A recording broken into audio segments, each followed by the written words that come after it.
what happened with me with this film. So I accepted the film, and I was really excited to take this, and I loved the idea, and I was reading it, and I gotten probably 2 weeks into my preparation for the film, and my father was diagnosed with cancer. And I was like, first it stunned me, and then it was the magical work of the universe. I could not believe that this was the film I was working on, and I was, forced to face, my father's mortality. So it was rough for about a week, and I got it together, and I decided that we would use the process of the character who was suffering a loss, and I would share my preparation with my father. And so we just started talking about love, time, and death.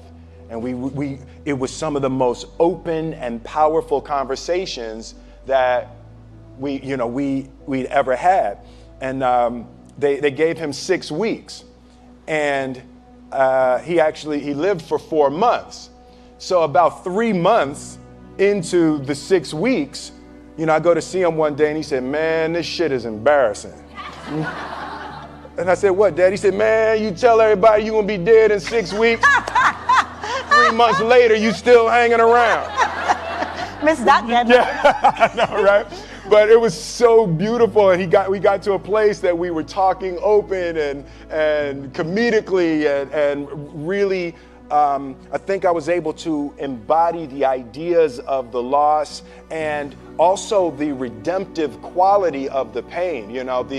The loss is bound to joy. Like pain and suffering are bound to joy. The being able to survive something is actually a big part of being able to find that next wave of joy. You appreciate smaller things, right? Like, it was so magnificent for me. My father died on November 7th. But it was so powerful for me to be cleansed of box office. Like, I don't need the box office to be huge on this film. I don't need to win any awards. I don't care. It was the film that I worked on that I was actually able to comfortably and beautifully say goodbye to my father.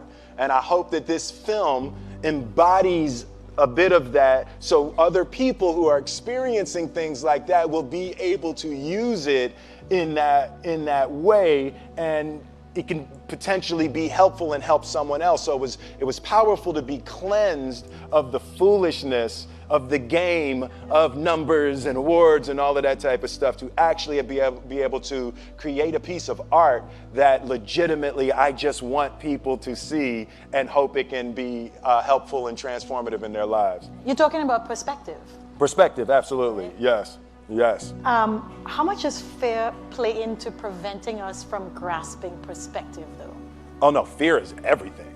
Yeah, like if there was one concept that I would suggest to people to take a daily confrontation with, is fear. The problem with fear is that it lies, right? So fear tells you, hey, if you say that to that girl, she's gonna know she has you, and she'll never really be attracted to you if she knows how much you attracted to her. Yeah. Don't say that. No, how we get her is when she walks by, ignore her. Right, it's a it's like pop it on your shoulder. Fear tells you dumb shit like that, right? So for me, the daily confrontation with fear has become a real practice for me since about three years ago. I went skydiving in Dubai, right? And skydiving is a really interesting confront with fear, right? So I gotta stand up. I'm sorry, I gotta stand up. All right. So All your friends, what happens, you go out, sorry, I dropped my thing. Yeah. So what happens is you go out the night before and you take a drink with your friends and somebody says, yeah, we should go skydiving tomorrow. And you go, yeah, we'll go skydiving tomorrow, yeah, and you go, yeah, and everybody goes, yeah, right? And you go home and you by yourself, you're like, right? You're like, well, I mean, they was drunk too. Right, so maybe they not, maybe, I mean, we don't have to go, we don't have to do it. So then that night you're laying in your bed and you just keep, and you're terrified, you keep imagining over and over again jumping out of an airplane and you can't figure out why you would do that, right? And you're laying there and you have the worst night's sleep of your life, but you still have the hope that your friends were drunk, right?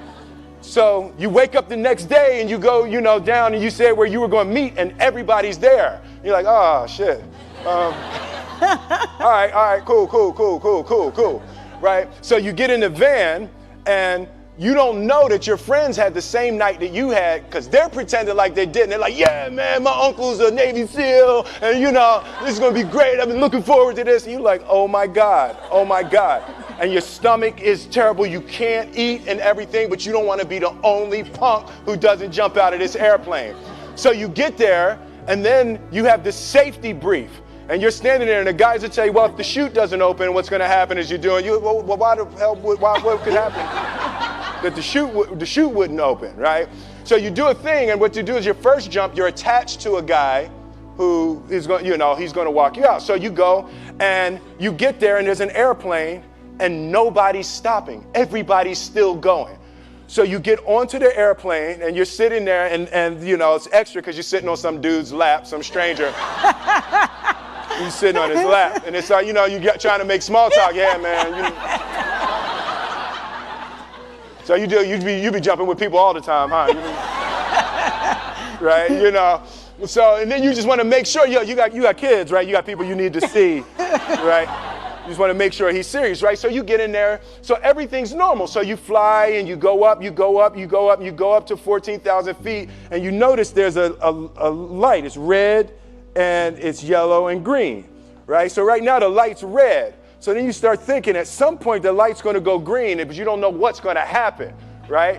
And you wait and it goes yellow and the light goes green and somebody opens the door, and in that moment you realize you've never been in a freaking airplane with the door open. Right? Terror. Oh, sorry, I'm spitting. Oh, sorry.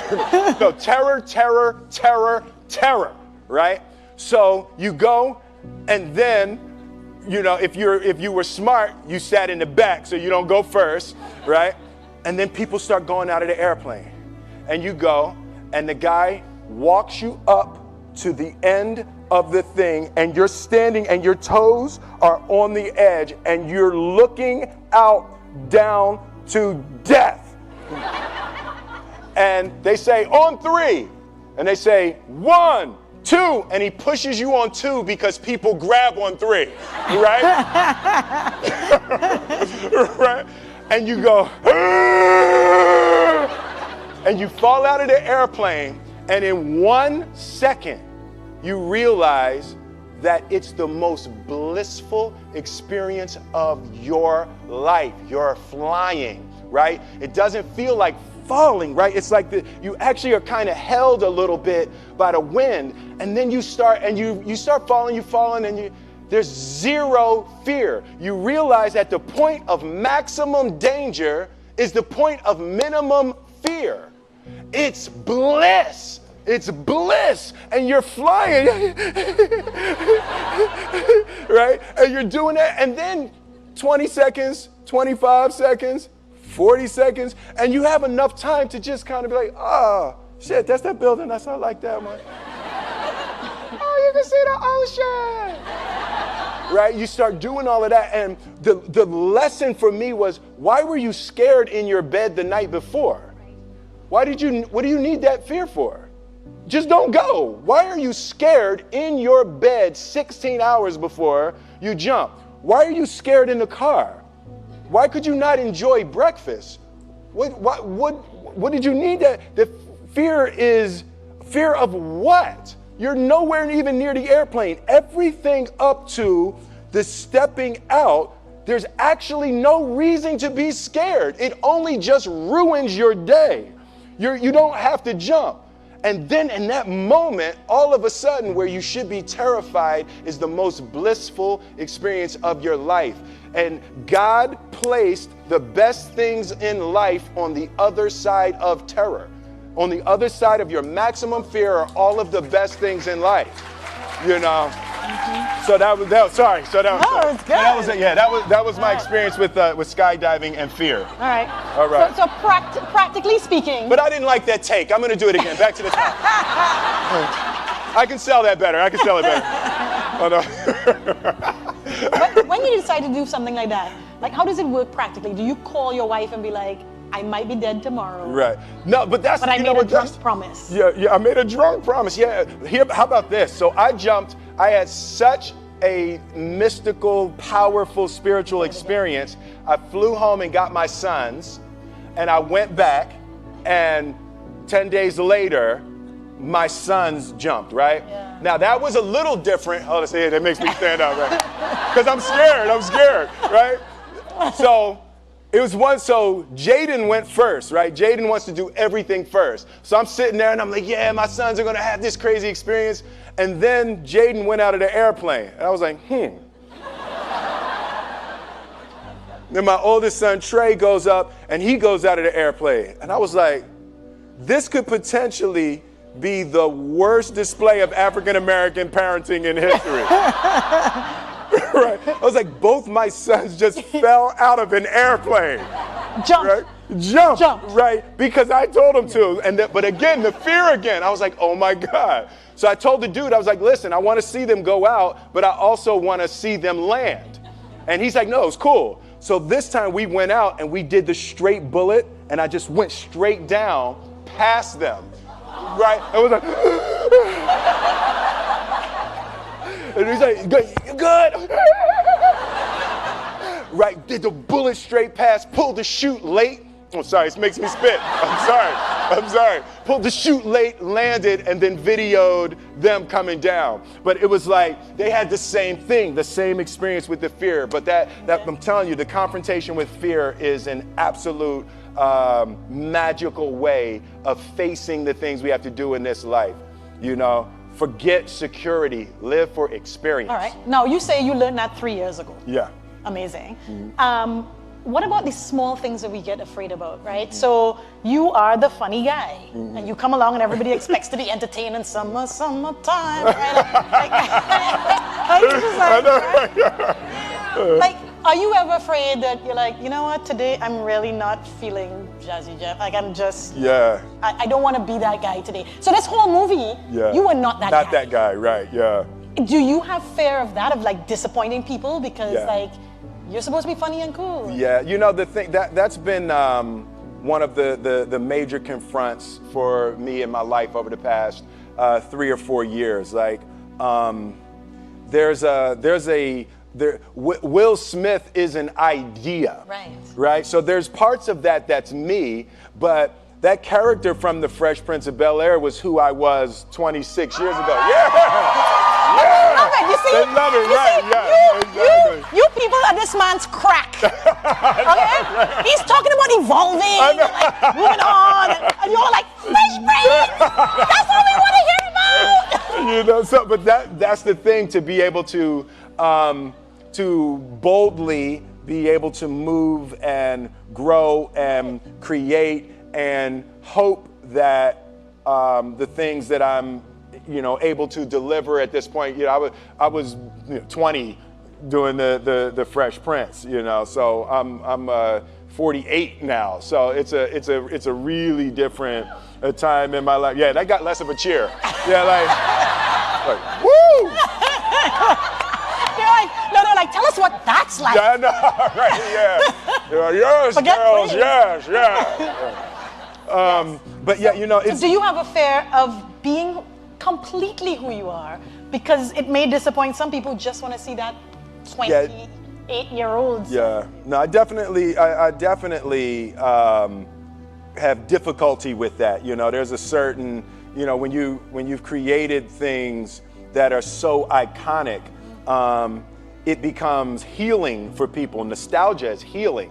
To the Fresh Prince theme is healing to hear that, and it just harkens back to a time and a feeling and an energy, that is a beautiful way to help relieve some little touch of suffering, So when people see me or the Fresh Prince, and even during that time, the movies that I made while I was making the Fresh Prince, so it was the Fresh Prince during the winter, and then the summers were Bad Boys, Independence Day, Men in Black, So it was like it really captured a time.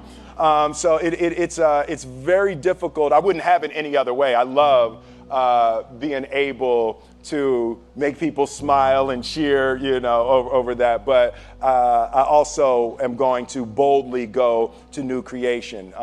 Even something like the decision.